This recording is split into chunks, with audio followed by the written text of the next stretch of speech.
नमस्कार ओडिशा शुभ सकाळ। आज दिन भितर राज्य तथा देश विदेशर अनेक गुड़े भल भल खबर आछि। आज संपूर्ण खबर गुड़ी को जानिबा पूर्वरु आपण मानकु कहि रखुछि, आपण जदि प्रत्येक दिन लेटेस्ट ओडिया खबर देखिबाकू चाहंती ताले डिस्टेंस कॉर्नर को सब्सक्राइब कर देबे, पाखर थिबा बेल आइकन को मध्य ऑन कर देबे, जा फळे प्रत्येक दिनर खबर गुड़ी को सर्वप्रथम आपण देखि पारे। प्रथम खबर, महंगा हेउछि भुवनेश्वर, कोटिए धरिले राजधानी रे घर, अधिकांश 3-4 BHK। राजधानी भुवनेश्वर स्वप्नर घरटे पाइबा बेस महंगा हो पड़ानी। आउ लक्ष्य किछि हेउनी, पकेट्रे कोटी टंकार अधिक नथिले स्वप्नर घर किणी हेबो नाही। द्रुत अभिवृद्धिशील तृतीय श्रेणीर सहर भावे गणा हेउथिबा भुवनेश्वर कोटी टंकार अधिक मूल्यर घर अधिक बिक्री हेउछि। लाइसेंस फोरास क्रेडाई पक्षरु जारी होइथिबा एक रिपोर्ट अनुसार भुवनेश्वर 1 कोटी टंकारु अधिक मूल्यर घर विपुल संख्यार बिक्री होउछि। सहर में 1891 एभली घर बिक्री होइछि, जार दाम 1/2 कोटी टंका मध्य रहिछि। सेथिरु 1460 घर 3 BHK होइथिबा बेले 431 घर हेउछि 4 BHK। एही दुई वर्गरे अधिक घर बिक्री होउछि। भारतीय रियल इस्टेट व्यवसाय क्षेत्र में श्रेष्ठ प्रदर्शन करुथिबा 60 सहर मध्य भुवनेश्वर नाम रही। रिपोर्ट अनुसार भुवनेश्वर 50 लाख टंकारु 1 कोटी टंका पर्यंत मूल्यर 609 3 BHK फ्लैट बिक्री होइछि। एही दाम रे किंतु गोटिए भी 4 BHK फ्लैट बिक्री होइनी। 4 BHK किणुथिबा ग्राहक माने 1 कोटी टंकारु आरंभ करी 5 कोटी टंका मूल्य पर्यंतर घर को पसंद करुछन्ते। परवर्ती खबर, अग्निकांड रे नाबालक जीवंत दग्ध। राउरकेला सेक्टर 7 थाना अधीन सेक्टर 6 अंचल मंगलवार एक अभावनीय घटना घटी। यही अंचल थिबा टेलीफोन भवन निकट दुर्गा मंडप रे अग्निकांड जोगु जड़े नाबालक जीवंत दग्ध हो जाइछन्ति। मृत नाबालक हेले सेक्टर 6 स्थित विवेकानंद पालीर अजय महाराणा पुओ बादल महाराणा। एने सेक्टर 7 थाना रे एक अपमृत्यु मामला रुजु होइछि। पुलिस मृतदेह जबत करी RGH मर्ग हाउस रे रखिछि। बुधवार व्यवच्छेद कराଯିबा परे एएसआई शिव प्रसाद आईची सूचना दैछन्ति। अग्निकांडर कारण अस्पष्ट रहिछि। मिलिथिबा सूचना अनुसार गत वर्ष दुर्गा पूजा सरिबा परे सेक्टर 6 टेलीफोन भवन निकट दुर्गा मंडप रे ताला पड़िथिला।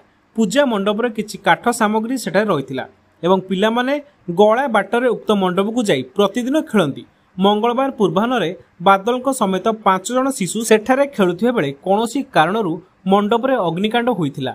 एही समय 4 जन शिशु सेठारे पळाई आस्तिया बेले बादल जीवन दग्ध हो जाइथिले। परवर्ती खबर, बांग्लादेश रे पुणी विद्रोह आशंका। सेनार जरूरी बैठक सामरिक मुतयन बढ़िला। सेना मुख्यଙ୍କ बयान को नहीं कल्पना जल्पना। भारतर सतर्क नजर। बांग्लादेश रो आंतरिक सरकार जेकोसी मुहूर्त क्षमता शून्य होई पारंते और सेना देशर शासन भार निज हाथ को नेबे बोली एबे सोशल मीडिया रे खबर भाइराल हेबार लागिछि। भारत विरोधी शक्ति एवं इस्लामिक आतंकी गोष्ठी गुड़िक पूरा देश में सक्रिय होइतिबारु सबुठी भय और आतंकर वातावरण लगी रही। परवर्ती खबर, 3 वर्ष कोहल हेब सर्वाधिक बयस सीमा। कनेस्टेबल पदरे नियुक्ति पाई आशायी को बड़ आश्वस्ति मिली। प्रार्थी सर्वाधिक बयस सीमा 3 वर्ष कोहल कराजिबा सहित नियुक्ति प्रक्रिया उपरे रहिथिबा अदालती अंकुश हटाई दी जाइछि। कार्यकारी मुख्य विचारपति जस्टिस अरिदम सिन्हा और जस्टिस मुर्गांग शेखर साहू को नहीं गठित खंडपीठ रे आज ए संपर्कित रिट अपील शुणाणी बेले सरकार तरफ मुख्यमंत्री अध्यक्षतार अनुष्ठित उच्च स्तरीय बैठक रे संग्रह कराइथिबा निष्पत्ति को संक्रांत रे अवगत कराइथिला। एही पदवी पई प्रार्थी सर्वाधिक बयस सीमा 3 वर्ष कोहल पई एही बैठक रे निष्पत्ति ग्रहण करा जाइछि बोली सरकार तरफ दर्शा जाइछि। सरकार एपरी निष्पत्ति को नहीं मामलार प्रतिपक्ष प्रार्थी सहमति जणाइथिले। यापर सरकार निष्पत्ति को विचार को नहीं हाईकोर्ट प्रार्थी सर्वाधिक बयस सीमा 3 वर्ष कोहल करने को निर्देश देइथिले। जणिकिया खंडपीठ 2024 डिसेम्बर 5 रे राय विरोध में राज्य सरकार 2 जणिया खंडपीठ रे दायर करथिबा रिट अपील को हाईकोर्ट ग्रहण करी एपरी निर्देश प्रदान करिसेंती। परवर्ती खबर, घरे निया लगाई 11 मासर झियो को जाली देला बापा। ढेंकानाल जिला बालिमी थाना बारसिंगा ग्राम मुंडा साही रे मंगलवार मध्याह्न प्राय 12:30 समय एक अभावनीय घटना घटी। पारिवारिक अशांति घरे निया लगाई 11 मासर शिशु कन्या को जाली देइछन्ती बापा। पुलिस हत्या मामला को रुजु करी अभियुक्त बापा को गिरफ करी कोर्ट चालाण करिछि। बारसिंगा ग्राम मुंडा साही भरत साहू सान पुओ बणी ओरफ बाबुली साहू मंगलवार मध्याह्न पारिवारिक अशांति स्त्री सुभद्रा साहू को माड़ निर्यातना देवा सह घर बाहर करदे किंतु घरे शोइथिबा 11 मासर शिशु कन्या को मां नहीं पारि नथिले। परे बाबुली घरे निया लगाई देइथिले। परवर्ती खबर 2024 रे राज्य में 3054 बलात्कार मामला गृह विभाग श्वेतपत्र जारी।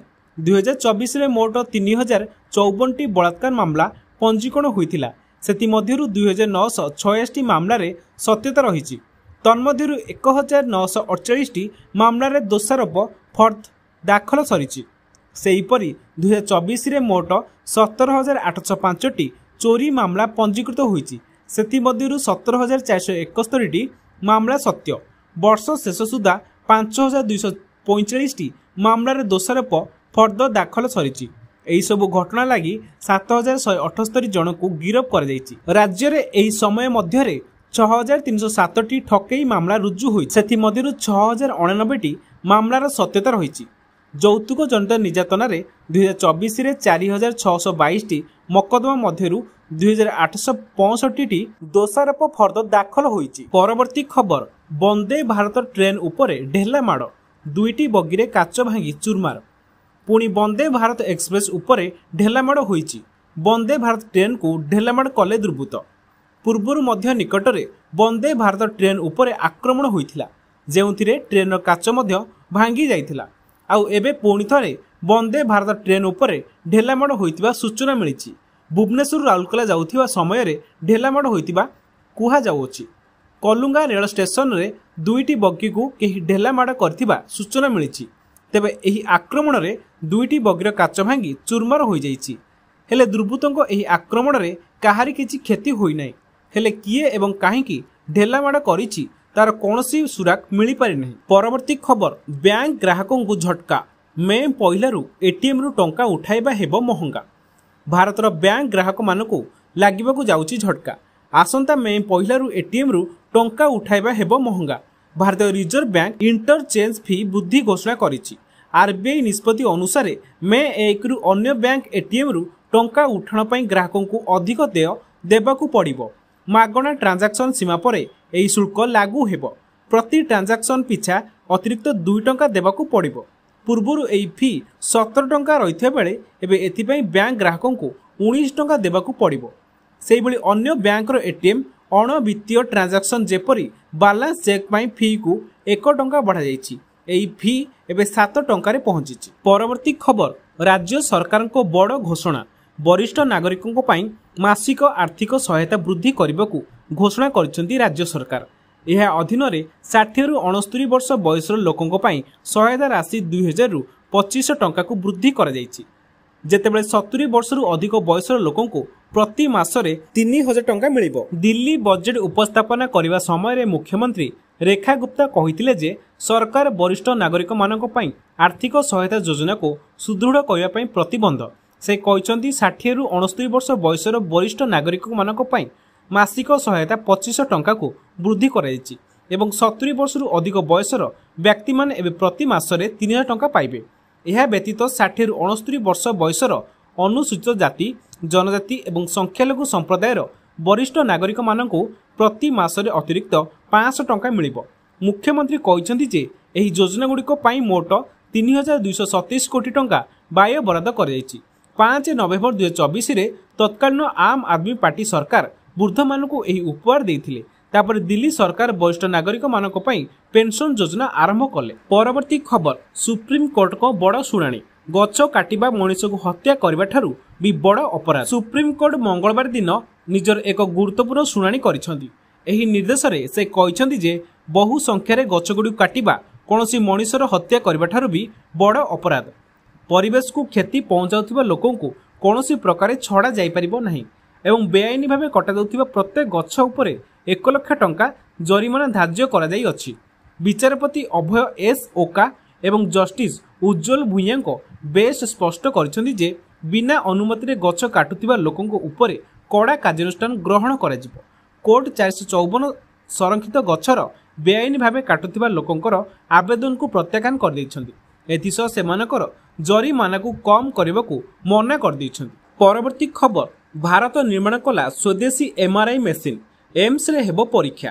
भारत एहार प्रथम स्वदेशी मैग्नेटिक रेजोनेंस इमेजिंग बा एमआरआई मेसिन विकसित करिछि, जहाँ अक्टोबर सुधा नुआदिल्ली एम्स रे परीक्षण ପାଇଁ ସ୍ଥାପନ ହେବାକୁ ଯାଉଛି। ଏହି ପଦକ୍ଷେପ ଚିକିତ୍ସା ଖର୍ଚ୍ଚ ଏବଂ ଆମଦାନୀ ହେଉଥିବା ଚିକିତ୍ସା ଉପକରଣ ଉପରେ ନିର୍ଭରଶୀଳତା ହ୍ରାସ କରିବା ଲକ୍ଷ୍ୟ ରଖିଛି। କାରଣ ଏହି ମେସିନ୍ ନିର୍ମାଣ କରିବା ପାଇଁ ବର୍ତ୍ତମାନ 80 ରୁ 85% ଉପକରଣ ଆମଦାନୀ କରାଯାଇଛି।